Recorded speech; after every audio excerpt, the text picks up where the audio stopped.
A little background. My mom and dad separated when I was a young grammar schooler, and each of us went our separate ways. Of course, they had joint custody of me, but they both started new families. When I was a tween, my mom married a man, let's call him Robert, who already had a daughter, let's call her Kira, who was 2 years older than me.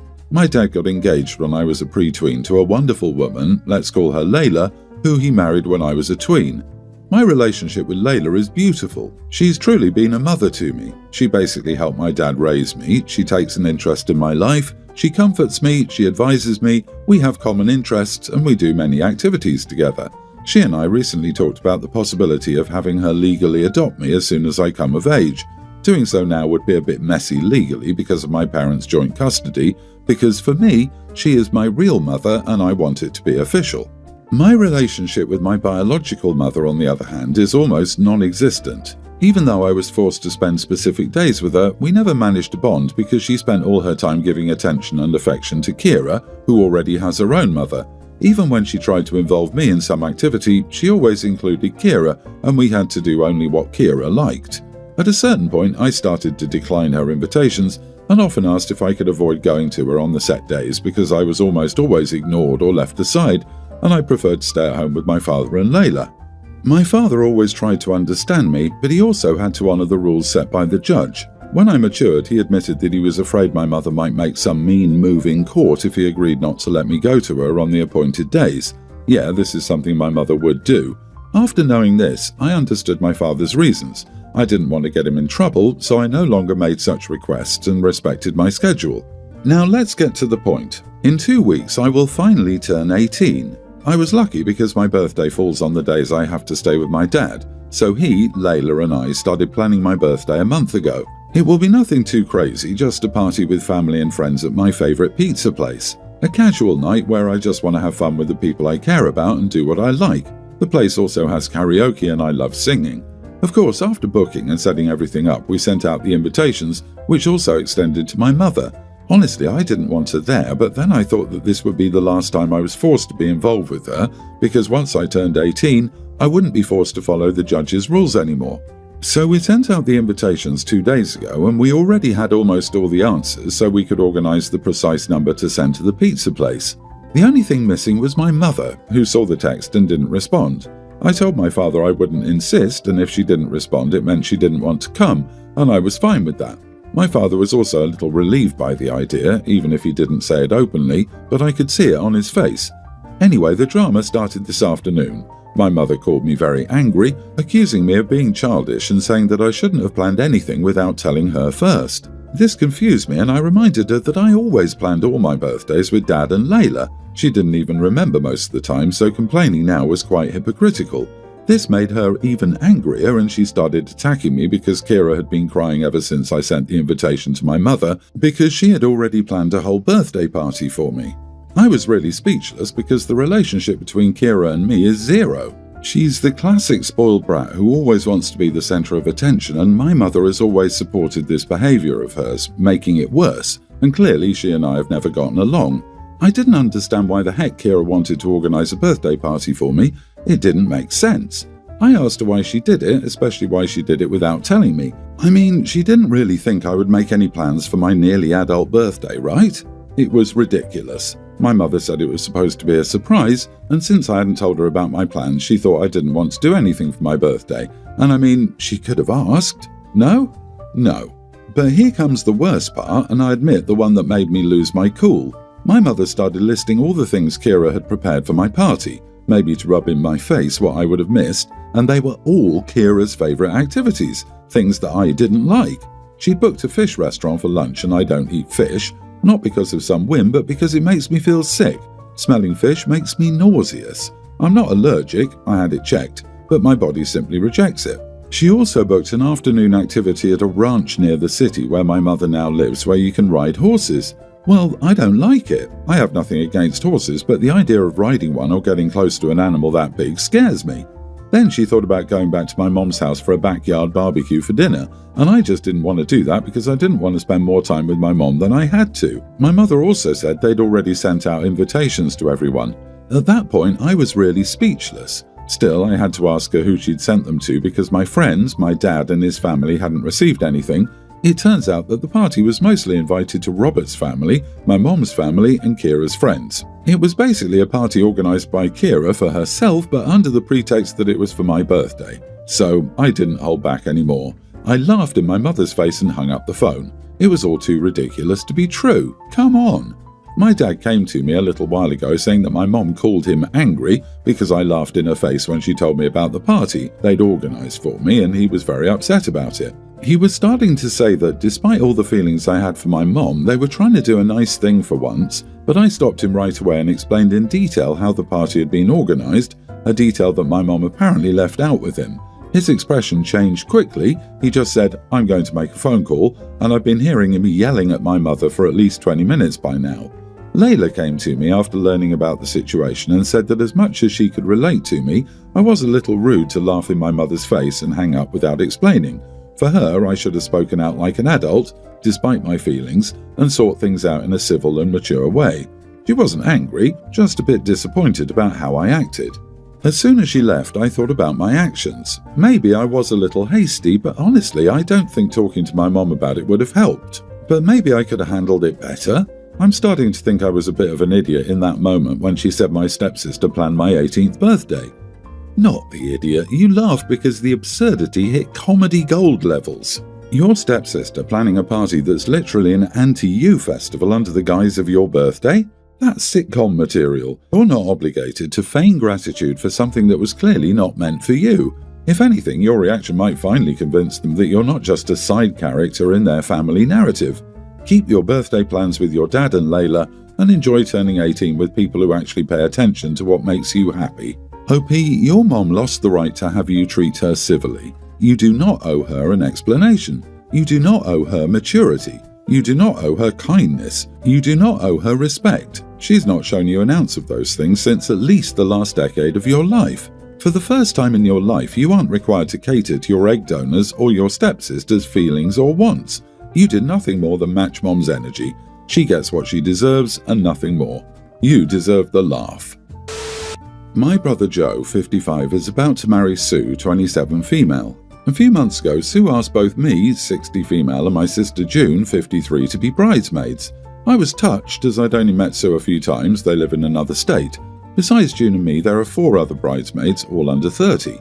I was horrified when Sue sent me the link for the bridesmaid dress. I'm sure the dress will look lovely on her young friends, but I would not want to be seen wearing it in public. It's super sexy, plunging neckline, thigh-high slit, so clingy that it would reveal every lump on my rump. Please understand that I'm not a prude, I'm reasonably fit and I enjoy dressing up, but I am 60 years old. I would not be comfortable showing that much skin at a formal event with all of our relatives present. I called Sue and nicely asked if there was a more modest version I could wear. She insisted this was the dress she wanted all her bridesmaids in. She wouldn't budge, and not wanting to cause family strife, I didn't push it. June doesn't like it either, but she's a marathon runner, so she can pull it off. So I ordered the dress several sizes too large. I took it to a seamstress and had her take it in so it fits but doesn't cling so tightly to my backside. Using some of the extra fabric, she fixed the neckline so it didn't reveal so much of the chest. Then she lowered the height of the thigh slit to a few inches above my knee rather than nearly to my undergarments. The adjustments are very subtle and hardly noticeable. It actually looks great on me now. When Sue heard I'd had the dress altered, she flew into a rage. She texted me that she doesn't want a chopped up dress in her wedding pictures. I sent her photos of me wearing it, but she's not having it. Joe called and told me I'd been disinvited from the wedding party and that they replaced me with another friend. I thought they didn't want me at the wedding at all, so I cancelled my hotel reservation. I hadn't bought my plane ticket yet. Clearly I've upset Sue and I don't want there to be conflict on her big day. Plus, I'm afraid there would be awkward questions about why my sister is a bridesmaid and I'm not. It seems to me it would be less awkward for them to respond to any questions about me with vague, "she was unable to make the trip" answers. I'm also not keen on spending more money on this event where I don't really feel welcome. I've already dropped several hundred on the dress, alterations and matching shoes. I let Joe know I'm still very happy for him and will of course send them a generous wedding gift. But he said they did want me there and now he's not speaking to me at all and Sue is telling June that I ruined her wedding. Am I the idiot for altering the dress so I wouldn't feel naked? And once that blew up for not wanting to attend the wedding? Not the idiot. Sue's acting like you ruined your dress completely, even though you paid a professional. Also, the age gap between the happy couple is a little odd. She shouldn't be surprised that a different generation wants to dress slightly differently. Your brother is marrying someone who has, to put it relatively kindly, some maturity issues. Her tantrums are something he's going to have to get used to, as it seems they're quite effective. Everyone's the idiot here. I knew we were in for a ride with the 55-year-old groom and 27-year-old bride, and this did not disappoint. These dresses either skew super fancy or super trashy, and I have a theory on which end of the spectrum they fall. Regardless, the bride is acting a little over-controlling here, and Joe is enabling the vengeful crazy. OP asked for a reasonable accommodation and they went nuclear. OP is being an idiot to themselves by still sending a generous wedding gift after being so blatantly discarded. You are the idiot. You asked if you could wear a different dress. You were told no. Why would you think altering it would be okay? Instead of saying, I'm not comfortable wearing that dress, I'll sit this one out, I'll be happy just being a guest, you went behind her back. Every dollar you spend is your own fault. And now, not going? Gross, but not as gross as your senior citizen brother marrying a child bride. Thanksgiving is just around the corner and I feel I'm at my breaking point. For the past 5 years, I've hosted at my house, and it's gone from being something I genuinely love to something I absolutely dread. The main issue isn't the cooking or cleaning, it's how my family treats my home like a free hotel. They don't just come for the meal, they show up days early and act like they're on vacation. My brother brings his kids who immediately take over the living room with toys, snacks and whatever mess they can make. My sister doesn't lift a finger, claiming she's just here to relax. My mom spends the entire time critiquing everything I do. She even made me iron the tablecloth last year, saying it was embarrassing for the family to eat on wrinkles. Last year was the final straw. My brother's kids raided the fridge the morning after Thanksgiving, finishing off the leftover pie I saved to share with my in-laws that weekend. No one helped clean up after dinner. My husband and I spent 2 hours washing dishes while everyone lounged in the living room drinking wine. When I complained later, my sister rolled her eyes and said, "Well, you're the one who wanted to host." This year I decided I wasn't going to do it. In September, I told everyone I needed a break. I suggested we rotate hosting duties or go out to a restaurant. My mom said I was being selfish and that my house is the most comfortable. My sister flat out refused, saying her apartment was too small, and my brother said he was too busy to host because of his work schedule.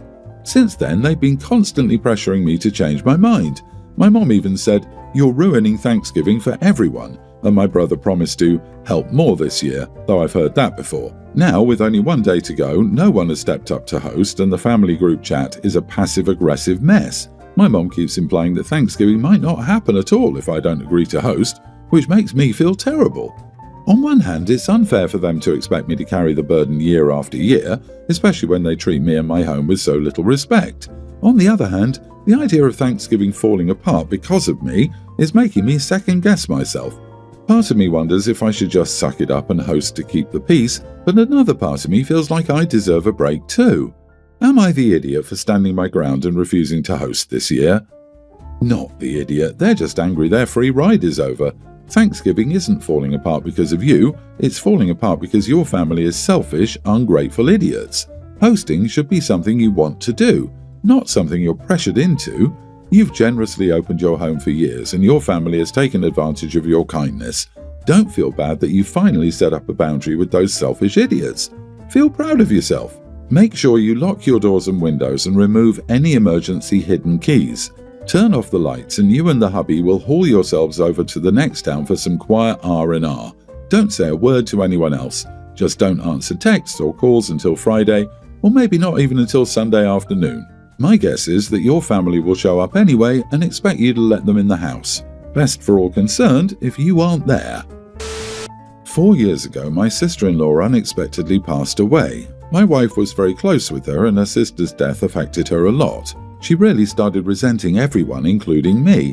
However, a year later, my wife joined therapy to deal with the grief and it really helped her a lot. My wife apologized for how she'd behaved the past year, but I told her it was okay and there was no one way to deal with grief and I would support her regardless. Our marriage got back on track and the next year we had our first baby. Our baby is now a toddler and things were going great and I couldn't have been happier. However, last week my wife wanted to confess something to me. She said she had an emotional affair with her co-worker 4 years ago when her sister passed away. Their affair lasted 3 months. She promised nothing physical had happened and they'd just gone on dinner dates. My wife told me she had all the evidence that corroborated what she'd said. My wife was really remorseful and crying a lot, and she said her therapist had encouraged her to tell me. But to be honest, I was just shocked. My wife said she was going through the darkest phase of her life, and I do understand that, but I just feel really betrayed that my wife stepped out. In some ways, an emotional affair feels worse than a physical affair because while my wife was resenting me and saying all sorts of horrible things to me, she was going on dates and pouring her heart out to someone else. I told my wife I needed time to think this through. It's been a week and I still don't know what to do. Just a week ago I thought everything was perfect, we had a healthy baby and our relationship was smooth. Now it's just overwhelming thinking about all this. Am I the idiot for considering divorce? It seems drastic, but I just don't know if our marriage can be repaired, and I don't think I'll ever get over this feeling of being betrayed. I'm curious about what sort of evidence she has to show a thing didn't happen. Also, with a little fuzzy math, the timing of the end of her affair and the beginning of her pregnancy is a little concerning. Have you done or considered a DNA test? The sister dying is a factor when considering her state of mind at the time, but it's not a get-out-of-jail-free card. You have a tough hill to climb. Stay strong. Exactly, who knows how long they were emotionally attached? They went on dates and everything and nothing happened. That's next to impossible. I find it very hard to believe they didn't cross physical boundaries into a full-blown affair. My best guess is that her therapist encouraged her to tell the truth. However, she withheld the information for as long as she could, and now she's provided a fraction of the truth to OP to ease her guilt. OP, you're not responsible for your wife going off the rails again if you decide to separate or divorce. You're not an idiot for having feelings and considering what this means for your marriage. And I disagree with getting over it just because you have a kid. It's worse for the kid to stay if the love is indeed gone. However, I won't tell you what to do with your marriage. That's really only something you can decide. Take care and good luck.